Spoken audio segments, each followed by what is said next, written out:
북한의 아버지에 대한 영화도 있고요. 뭐 최근에 다큐멘터리도 또 나왔습니다. 150평 되는 정도예요. 10분만 다녀올게요. 강변 쪽에다 이제 차를 세워놨더라고요. 타고 나서 잠들어 버렸어요. 그 일로 인해서 제 운명이 이렇게 완전히 바뀔 줄은 몰랐고요. 한 달 되니까 너는 이제 돌아 못 간다라는 답을 가지고 들어온 거예요. 나랑 같이 여기서 중국에서 살아볼 생각이 없냐. 그래서 그때 이제 모든 걸 다 눈치챈 거죠.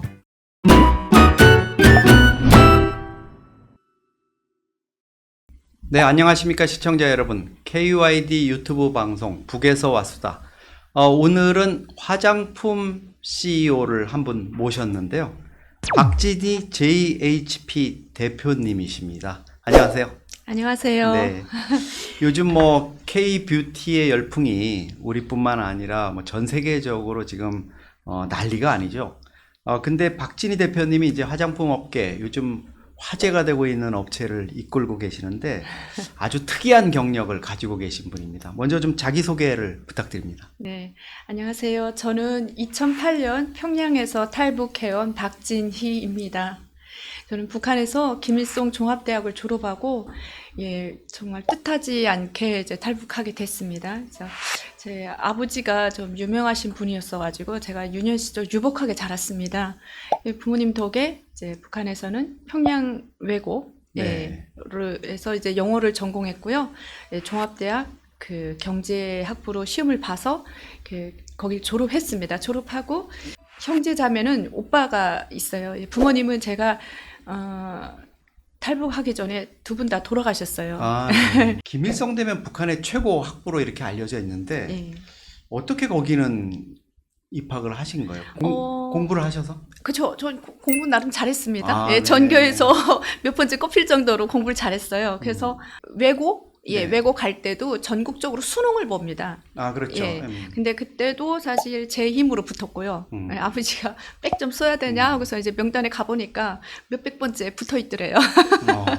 그리고 외고는 한국은 어떨지 모르겠지만, 만약에 뭐, 하루에 수업 시간이 뭐 6시간이다라고 하면 거기에서 4시간이 영어예요. 그러니까 뭐 사회 인문 쪽은 이제 좀 약하겠죠. 그래서 보통 외고에서는 외국어 대학으로 시험을 다 보고요. 그렇죠. 네, 그 영어만 잘하면 붙어줘요. 그러니까 한국 분들은 북한은 제일 외국어가 중국어나 러시아어인 줄 알아요. 안 그래요? 근데 거기도 영어죠. 그쵸. 영어, 그 다음에 두 번째가 중국어, 세 번째가 러시아고요. 푸에도 아랍어 해서 프랑스, 에스파냐, 독일어, 아랍어 이렇게까지 해서 총 8가지 언어가 있습니다. 근데 보통 이제 외고를 졸업하면 종합대학 외문학부로 시험을 보거든요. 일반 학부를 시험 보면 붙을 수가 없어요. 인문이나 사회 쪽이 약하니까. 그렇죠. 저도 시험 볼 때는 외문학부로 시험을 보고 붙은 다음에 우리 아버지가 그때는 그러더라고요. 21세기에서 영어는 이제는 기술이 아니다. 필수 언어기 때문에 그거는 이제 더 공부를 하고 이제 경제를 배워라. 그래서 경제학부로 가게 됐습니다. 국제금융을 가셨네요, 그죠? 근데 아버님 말씀을 이제 언뜻 하셨는데 제가 알고 있기로는 엄청 유명한 분으로 알고 있습니다. 그렇죠. 북한의 아버지에 대한 영화도 있고요. 뭐 최근에 다큐멘터리도 또 나왔습니다. 아버지가 이제 돌아가신 지 2007년에 돌아가셨으니까 한 18년 됐나요? 근데도 불구하고 아버지에 대한 이제 다큐멘터리도 최근에 나왔고 여기로 말하면 그 현충원에 안치돼 계십니다. 그래서 아버지가 하시던 일은 그런 거 있잖아요. 북한에 그 뭐 주체 사상탑이라든가 개선문 또 김일성 동상들이 굉장히 많잖아요. 대상 건축물이라는 거. 그렇죠. 그게 보면 다 이제 돌들이 엄청 무겁잖아요. 그렇죠. 화강암이나 이런 걸로 많이 맞습니다. 좀 만들더라고요. 맞습니다. 그래서 그 무거운 돌을 들어서 자기 자리에 맞추는 일을 하셨어요. 크레인으로 이렇게 해가지고 맞추는 거. 북한에서는 그 직업을 연공이라고 하고요. 이게 연공. 한자어인데 공중에서 무거운 물체를 들어서 작업을 한다 이런 뜻이랍니다.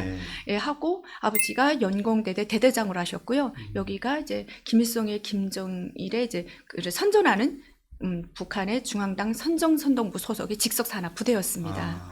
그 탑이라고 생긴 건 다 아버지가 하셨다고 다른 탈북민 분들, 고위층 분들이 그 박진희 대표 아버님은 북에서 건축 영웅으로 불렸다 이런데 영화는 어떻게 만들어진 겁니까? 영화는 88 올림픽이라고 하나요? 네, 예, 네, 예. 여기서 서울 그때 올림픽. 예, 그 룽라도 경기장이라는 데서 했거든요. 네. 그때 그게 이제 결정되고 나서 북한 당부에서 그 이제 경기장을 이제 보완하고 짓기 시작했어요. 근데 꼭대기 보면 그게 은빛 지붕이에요. 네, 네. 지붕 이렇게, 색깔이 이렇게, 은빛이거든요. 네. 4등분 해가지고 이제 4조각을 올려서 그거를 이은 거거든요. 근데 그 이제 꼭대기에 은빛 지붕을 씌우는 일을 하셨어요. 아, 그때 시간이 굉장히 촉박했답니다. 거의 못 자고 아버지가 일을 하셨는데 그 공로를 높이 사가지고 예, 북한에서 그들의 하루라고 지금도 아. 북한의 건설절 5월 17일인가 그래요. 그때만 되면 매해 그 같은 영화를 반복합니다. 그래서 거기에 아버지가 원형이고 예, 주인공이고 이제 물론 이제 다른 배우가 나와서 하긴 하지만 아버지 스토리를 가지고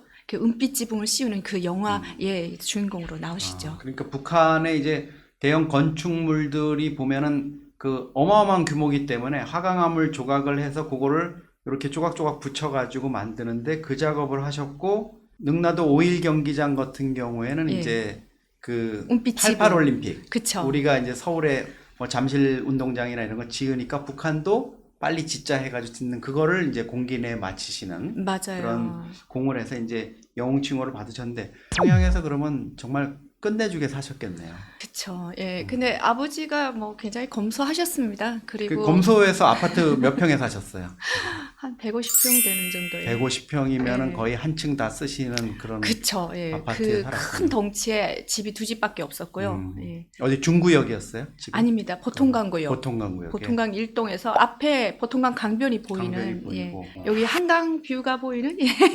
저도 보통강 가봤는데 예. 거기 봄 되면 막 버드나무 있고 막 물이 이렇게 맞아요. 흐드러지게 흘러가고 네, 이런 거 네. 봤는데 그 학교를 이제 나오셔서 원래는 북한에서 최초의 여성 총리가 되는 게 꿈이었다고. 맞습니다. 이게 사실 제가 대학교 학부를 정한 거는 제 선택이 없었어요. 아, 금융? 아버지가 예 가라고 했으니까 갔는데 아버지가 그러시더라고요. 앞으로 10년 후에 북한은 예 경제 정책에서 많이 바뀔 것이고 예 너는 이제 여기 그 북한의 내각 총리감이다. 아버님이 그렇게 평가를 해주셨어요? 네, 딸인데. 너는 내각 총리를 해야 돼. 그냥 세뇌를 시켰어요. 평가는 아닌 것 같고.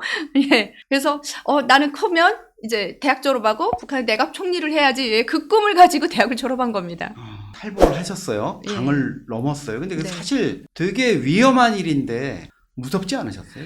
이제 대학을 졸업하고 무역회사에서 그 회계 업무를 받습니다. 제가 경제학부 재정금융학과를 졸업했거든요. 그래서 그와 연관된 회사에서 일을 받습니다. 그 이제 회사의 이제 대방이라고 하나요? 이제 바이오가 이제 중국 대방이 이제 상대방이란 얘기죠. 그렇죠, 그렇죠. 예, 그래서 이제 중국 쪽에 이제 조선족 분이었는데요. 그 회사는 이제 광물 같은 거, 네. 예, 이런 걸 수출하는 회사였습니다. 그래서 그걸 사가는 사람이었는데 그분한테 이제 회사 업무도 하면서 개인적으로 제가 이제 그 아우지의 뭐 라인을 밟아가지고 금을 좀 금을요? 그쪽에다 이제 팔기 시작했어요. 근데 북한에서는 정부만 금을 다룰 수 있게 돼 있고요. 개인이 이제 허락 없이 이거를 중국에다 팔면은 사용입니다. 이제 그 정도로 금에 대한 그 통제가 굉장히 심하거든요.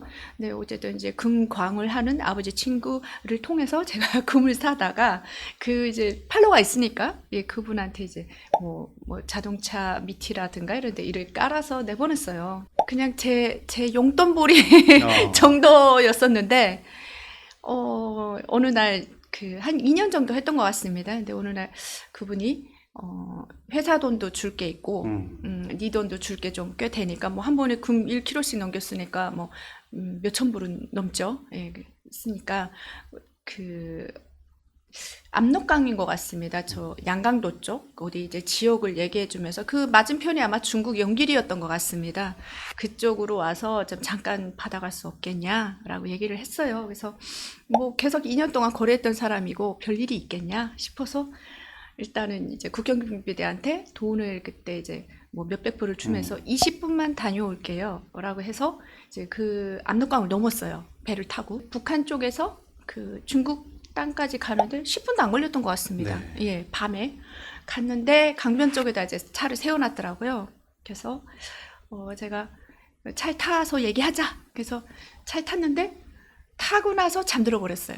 그 일로 인해서 제 운명이 이렇게 완전히 바뀔 줄은 몰랐고요. 2년 동안 거래하고 북한에도 많이 들어왔던 분이고, 예, 뭐 수십 번을 봤던 사람이니까. 말하자면 이제 비즈니스 파트너였는데 오랫동안 예. 믿을 수 있는. 근데 예.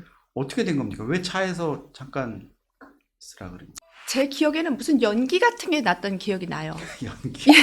그러고 몇 분도 안 되고 잠들었는데요. 뭐 유인 납치예요? 그 사람을 그렇게 며칠 동안 재울 수 있는 방법이 뭔가 인위적으로 하지 않았으면 그게 가능했을까요? 아직도 저는 그럼 정확하게 그 상황에서 의식을 잃고 예, 의식 잃고 눈 떠보니까 어떤 방 같은 데 있더라고요, 제가. 근데 그분이 얘기하시는 게 아니 그렇게 하고 잠들었는데 깨워도 깨나질 않아서 자기는 일을 봐야 되겠고 강변에다 버리고 갈 수는 없어서 여기까지 데리고 왔다라고 했어요. 중국의 어느 지역에. 네. 근데 제가 25살이었고 북한 사람들 굉장히 순진하거든요. 이게 뭐 국경 지역 사람들은 잘 모르겠지만 예, 저는 이제 평양이었잖아요. 예, 그러니까 평양의 좀 고위급들은 굉장히 순진합니다. 말한 대로 믿고. 그리고 제가 이제 집이 평양이잖아요. 양강도까지 오는데 기차 타고 일주일을 왔어요. 그렇죠, 그렇게 기차가 걸렸죠. 가다가 정전되고 가다가 정전되고 이러니까 근데 북한의 그 기차는 진짜 살벌해요. 신발 벗으면 다 훔쳐가고요. 가방 이렇게 하고 있는데도 자면 이렇게 면도날 같은 걸로 가방을 이렇게 잘라가요. 그러니까 제가 이제 오면서 신발도 잃어버렸거든요. 그러니까 네. 가방 안고 이제 잠도 거의 못 자고 왔어요. 이러다 보니까 내가 피곤해서 잠들었나? 예, 이렇게 생각한 거죠. 근데 이제 거기서부터 스토리가 시작된 거죠. 예, 깨나니까 그 사람도 없어요. 없고 옆에 전화기랑 뭐 두통약이랑 그다음에 뭐 돈이랑 중돈이랑 이렇게 있더라고요. 그래서 근데 이제 조금 있다가 이제 전화가 왔어요. 예, 와서 자기가 홍콩에 볼 일이 있어서 가는데 네. 며칠 있다가 데려다 줄게 이렇게 된 거예요. 그래서 뭐 며칠 정도는 커버할 수 있겠지 해가지고 기다리기 시작했는데 그 기다림이 이제 한 달이 넘어가기 시작한 거예요. 뭐 언제 올게 뭐 이러는데 나타도 또 나요. 났다가 5분도 있지 않고 그 말을 막 흘리면서 하고 가버려요. 예, 사람이 어떻게 손쓸새가 없게. 근데 이제 보통 25살 처녀면은 엄청 그런 부분을 경계하고 그리고 대부분은 탈북하신 여성분들이 보면 되게 뭐 인신매매가 되거나 네. 한족한테 뭐 팔려가거나 이러는데 그것도 아니고 도대체 그분은 무슨 이유로 그냥 그렇게 놔둔 거죠? 그러니까 제 말 좀 들어보세요. 이게 네. 이제 한 달이라는 시간이 지나갔어요. 사실 그 앞에서 저는 혼자 도망치려고 여러 번 나갔어요. 왜냐면 저를 이렇게 뭐 의자에 묶어놓거나 못 나가게 집 문을 못 닫게 하거나 이런 상황이 아니었어요. 감금은 아니었고. 예, 갈 테면 가. 어. 돈도 주고 네. 전화기도 있고. 근데 제 옷차림도 그렇고 그래서 이제 나가서 옷도 한두 벌 사 입었단 말이에요. 근데 그때가 2008년 8월이었어요. 중국에서 네. 그때 올림픽을 했거든요. 중국 베이징 올림픽 할 때. 네. 네. 이게 중국이 굉장히 살벌하더라고요. 북한 같아요. 조금만 의심이 되면은 경찰이 문 두드리고 가택 영장 같은 것도 없이 들어오거든요. 근데 저는 분명히 국경경비대한테 몰래 돈을 주고 몰래 나왔잖아요. 근데 갑자기 중국에서 잡혀 들어가. 네. 그럼 중국에는 어떻게 갔니? 이것부터 시작해서 금장사했던 것까지 다 나올 거 아닙니까? 그렇죠. 그러니까 무조건 몰래 들어가야 돼요. 근데 뭐 욕정 같은 데 나갔는데 경찰이 쫙 깔렸더라고요. 중말 하나도 모르지. 네. 예, 그러니까 그 경찰이 이렇게 저를 쳐다보는데 그냥 잡아갈 것 같아요. 그래서 나갔다가 들어오고 이러면서 시간이 이제 한 달이 지나간 거죠. 한 달 되니까 너는 이제 돌아 못 간다라는 답을 가지고 들어온 거예요. 네. 그때 솔직히 얘기를 하더라고요. 나랑 같이 여기서 중국에서 살아볼 생각이 없냐. 거기서 이제 흑심을. 그쵸. 그래서 이게 뭐지? 예. 그래서 저한테는 이제 벼락 같은 얘기였고, 네. 예, 저는 실제로 바빠서 못 데려다 준다라고 생각을 했거든요. 그 말을 믿었어요? 고집으로? 예. 근데 이상하긴 했어요. 그러니까 어떻게 생각했냐면, 회사에다가 줄 돈이 없어서 계속 나를 인지로 잡아뒀나? 예. 줄 돈이 몇만 불 됐었단 말이에요. 그 돈이 지금 없는 건가? 그런 생각을 했었지, 설마 그 생각은 아예 못 했었어요. 그게 뭔 소리냐 했더니 이제 그분은 그때 결혼도 했던 분이고요. 자기가 지금 이혼 절차를 밟고 있는데, 뭐 애기하고 와이프는 이제 따라 나가서 살고, 예, 저랑 이제 같이 살고 싶다. 그래서 그때 이제 모든 걸 다 눈치챈 거죠. 너무 뻔한 스토리인데 이혼하고 당신과 살게. 저는 청천벽력 같은 얘기였습니다. 예. 그래서 이제 그 뒤에 그러면은 한국에는 어떤 루트로 이제 그쵸? 오게 근데 되는 그 북으로는 말 못 돌아가는 거예요, 이제 그러면? 못 돌아가죠. 왜냐면 저는 음. 평양에서 일주일만 없어져도 큰 문제가 되는데 한 달 동안 어디 가 있었니? 라고 했을 때 그 알리바이를 메꿀 자신이 없었어요. 아, 예, 제가 이 상태로 돌아가면 아버지의 영예를 이제 흐리는 거는 5번째 일이고 우리 오빠가 어떻게 되지? 오빠도 저처럼 김성종합대학 경제학부를 졸업하고 아, 그래요? 꽤 잘 나갔단 말이에요. 음. 왜 장린이 뭐 김종일의 오른팔 정도 되는 숨은 실세였어요. 아, 그래요? 무기를 다루는 쪽에. 이거 우리 오빠 이제 큰일 났구나. 예, 생각했고. 그러니까 이 사람이 북한하고 오래 이제 그 무역을 하다 보니까 이런 체제를 너무 잘하는 거예요. 아, 아, 이 사람은 이 정도 되면 이제 못 돌아가겠구나. 아, 예, 예. 예, 그래서 그러고 그 얘기하고 며칠 돼서 그러더라고요. 신분증? 예, 그거를 만들어줄 수는 있는데 실제로 뭔 사건이 터졌을 때 그건 너를 보호하지 못할 거다. 아. 가짜니까요. 그래서 한국에 가면 예, 이 합법적인 신분증을 받을 수 있다. 아. 예, 그래서 한국이라는 나라를 가야 되겠다고 생각을 그분이 했고. 그러면 어떻게 그분이 한국행을 권유를 또 해준 거네요? 그쵸. 그리고 그 사람 친구 중에 탈북자가 있었는데 네.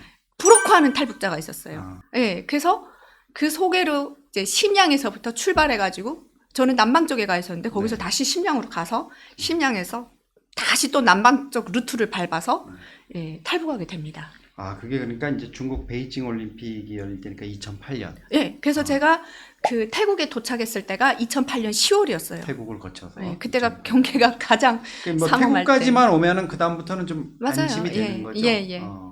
거기서 이제 그 난민 지위를 받거나 이러나요? 그쵸, 아니면? 그쵸. 예, 제가 태국 국경에 딱 떨어졌는데 태국은 또 중국말이 안 통해요. 네. 같이 온 일행들은 중국에서 오래 사셔가지고 중국말 잘하잖아요. 또 다행히 제가 영어 좀 하잖아요. 네. 그래서 거기서 이제 팀의 리더가 된 거예요. 아, 돼가지고 이제 영어로 이민 감옥까지 기차 타고, 아니 버스 타고 뭐 해서 방콕 이민 감옥소까지 가서 거기에서 이제 감옥에 들어가서 한 25일 정도 있었나요? 네. 그때 국정원 조사 받고 한국에 들어오게 됩니다. 탈북민 여성분이 그것도 평양에서 이렇게 금수저로 곱게 자라신 분이 뜻밖의 또 운명을 만나서 이 탈북을 하게 되고 한국에 와서 도대체 무일푼으로 왔던 이 젊은 여성분이 어떻게 화장품 업체를 거느리는 이 CEO가 되셨는지 다음 편에 저희가 또 이야기를 나눠보도록 하겠습니다.